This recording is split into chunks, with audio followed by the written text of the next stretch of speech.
जय मां गंधर्वपुर वासिनी सतगुरुदेव एवं गुरु माँ देवी ज्ञानेश्वरी जी के श्री चरणों में पुत्र का कोटि कोटि नमन। चरण स्पर्श। भक्तजनों, आप सभी के लिए यह बहुत ही महत्वपूर्ण दिव्य प्रसंग है। आज आपको महत्वपूर्ण जानकारी गुरु माँ देवी ज्ञानेश्वरी जी के आशीर्वाद से प्राप्त होने वाली है।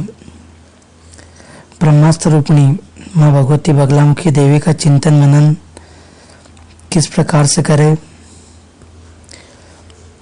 भक्तजनों, आत्म स्वरूप जो आत्मा का स्वरूप है, जीव आत्मा और परब्रह्म परमेश्वर के दिव्य आत्मा, इनका स्वरूप एक ही है और वह स्वरूप है दिव्य ज्योति बिंदु।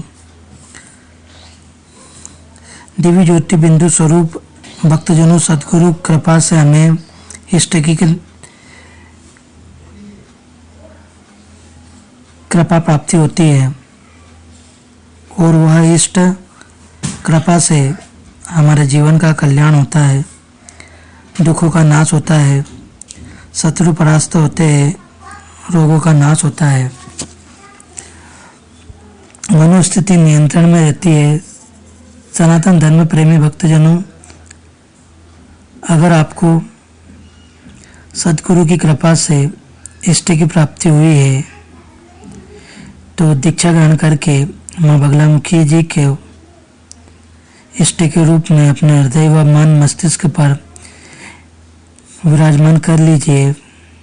तो माता बगलामुखी का चिंतन मनन ध्यान जब तब किस प्रकार करता है साधक, यही आज हम जानेंगे।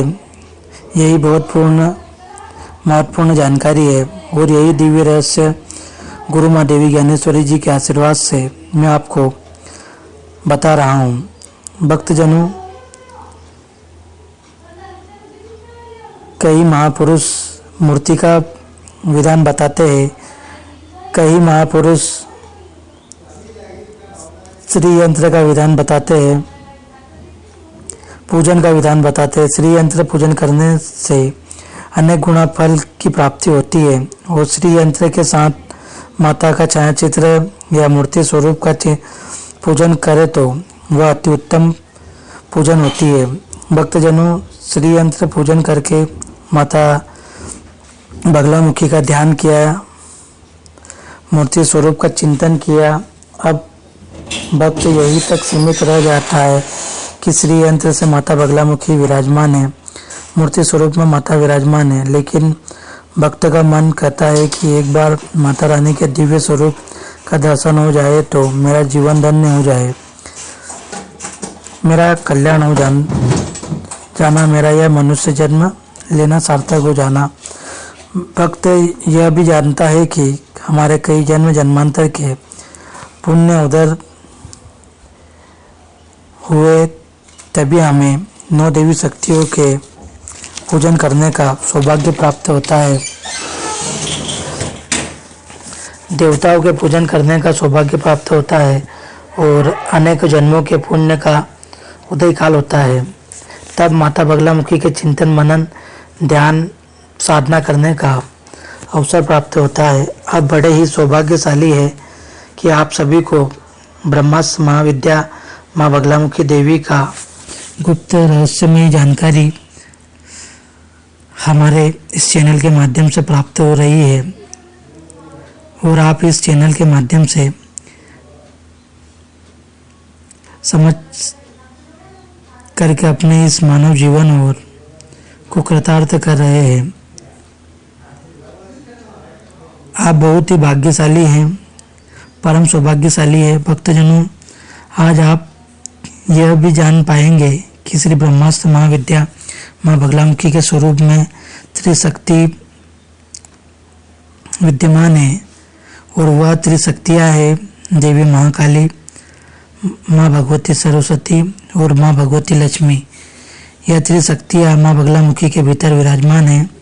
अब हम छोटा सा कलश लेकर के हमारे पूजन स्थान पर आते हैं। शास्त्रों के अनुसार कलश में त्रिशक्तियाँ विराजमान होती है। आप अगर एक इस दिव्य रहस्य को जानेंगे कि कलश के सभी जो 3 अक्षर है उसमें बड़ा ही दिव्य रहस्य छुपा हुआ है। क से काली, ल से लक्ष्मी और स से सरस्वती देवी, इन तीनों महाशक्तियों का समावेश है कलश के भीतर। इसीलिए माँ काली, लक्ष्मी व सरस्वती का कलश के स्वरूप में चिंतन करते हैं, आह्वान करते हैं। और उस कलश के भीतर हम वरुण देव का आह्वान करते हैं। वरुण देव मतलब जल देवता। और उस कलश के ऊपर हम एक खप्पर रखते हैं जिसे हम परस्या भी कहते हैं। उसके ऊपर एक दिया रखा जाता है। दिए में बाती लगा करके हम उसमें काली, लक्ष्मी व सरस्वती स्वरूप में कलश उसके ऊपर रखकर, खप्पर उसके ऊपर दीपक रख कर के हम माँ बगलामुखी देवी ब्रह्मास्त्र विद्या का आत्मस्वरूप दीप जलाते हैं। और उसी दीप की लो में हम भगवती माँ पीताम्बरा के स्वरूप का चिंतन करते हैं। अगर आपके जीवन में गुरु दीक्षा के बाद भी किसी कारण वह श्री यंत्र की प्राप्ति नहीं हुई है या बगलामुखी के छायाचित्र मूर्ति की प्राप्ति नहीं हो पाई है, तो आप यह कलश के माध्यम से भी माँ बगलामुखी देवी का आत्मस्वरूप चिंतन, मनन और साधना कर सकते हैं। इसे ही कहते हैं मूर्ति पूजन और आत्मस्वरूप चिंतन। हम देवताओं की, देवियों की साधना सीधे निराकार स्वरूप में नहीं कर सकते, हमें स्वरूप का चिंतन करना पड़ता है। आपने माँ भगवती, माँ बगलामुखी का आत्मस्वरूप दीपक प्रज्वलित कर लिया है। इसके बाद अपने श्री सद्गुरुदेव जी का ध्यान करना चाहिए। और सद्गुरुदेव जी के ध्यान करने के बाद में, दीप जलाने के बाद में अपने सद्गुरुदेव जी का ध्यान, चिंतन, मनन करें और बोले कि हे सद्गुरुदेव, आपकी कृपा से मैं अपनी इष्ट देवी आराधना करने का सौभाग्य प्राप्त करने जा रहा हूँ। इसमें सद्गुरु भगवान जो भी त्रुटियाँ हो, गलतियाँ हो, आप नादान बालक समझकर क्षमा करें। श्री सद्गुरुदेव जी का ध्यान कर लेने के बाद आपको श्री गणेश जी का ध्यान करना है। और भगवान श्री गणेश जी का ध्यान करने के बाद में आपको आपके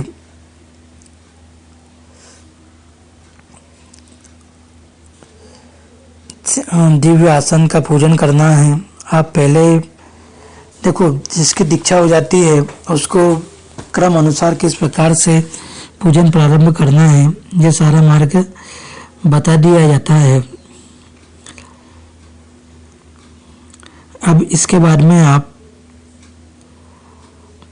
माँ बगलामुखी के ज्योति स्वरूप दीपक के रूप में चिंतन करें। दीपक की लो को देखते हुए और उसी लो में माँ भगवती पीताम्बरा का ध्यान करें और माँ बगलामुखी देवी ब्रह्मास्त्र विद्या का ध्यान आप करें और सुमिरन करते जाए कि ओम श्री मध्य सुधाब्दी मणिमंडप रत्न वेदाम सिंहासनो परिगताम परिपीत वर्णाम पीताम्बराभरण माल्या विभूषितांगी देवी भजा में धृत मुग्धर वेरी जिव्याम जीवाग्र मादाई करण देवी वामेन शत्रुन परिपीड्यंतीम गदाभिख्यातेन च दक्षिणेन पीताम्बराभ्याम द्विभुजा में नमामि।